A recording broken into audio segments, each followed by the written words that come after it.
How do I think the pyramids were built? To be honest, I have no answer to that question. And anybody who tells you that he or she knows how the pyramids were built are not telling the truth, because we don't know. We don't know. The Great Pyramid contains a number of mysteries. The Great Pyramid, first of all, is very big. The Great Pyramid weighs 6 million tons. We can calculate that from its mass. It weighs 6 million tons. Its footprint is 13 acres. It's more than 750 feet along each side. It's 481 feet tall. More than 2.5 million individual blocks of stone were used in its construction. But it's not just big, it's really, really precise. The Great Pyramid is locked in to the cardinal dimensions of our planet. The Great Pyramid is targeted on true north within 3/60ths of a single degree.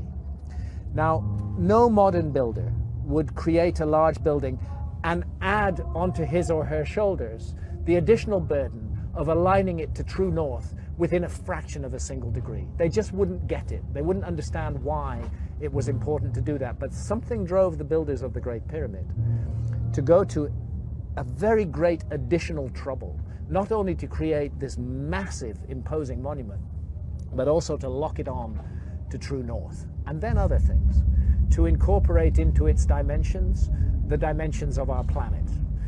I don't want to get too numerical or possibly even boring here, but if you take the height of the Great Pyramid and multiply it by 43,200, you get the polar radius of the Earth.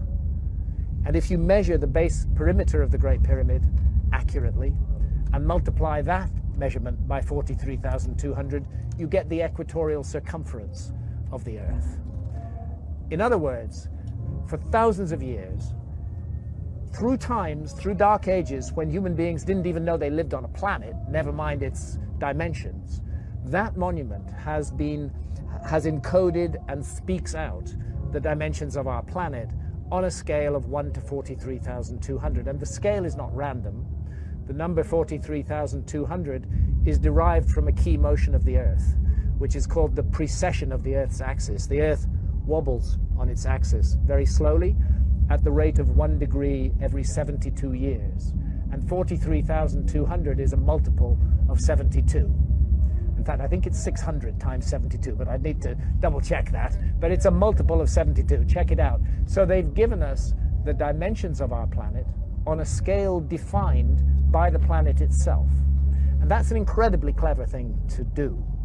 How on earth did they do it? Where did that knowledge come from? This is why I'm forced to consider the possibility of a lost civilization in the human story.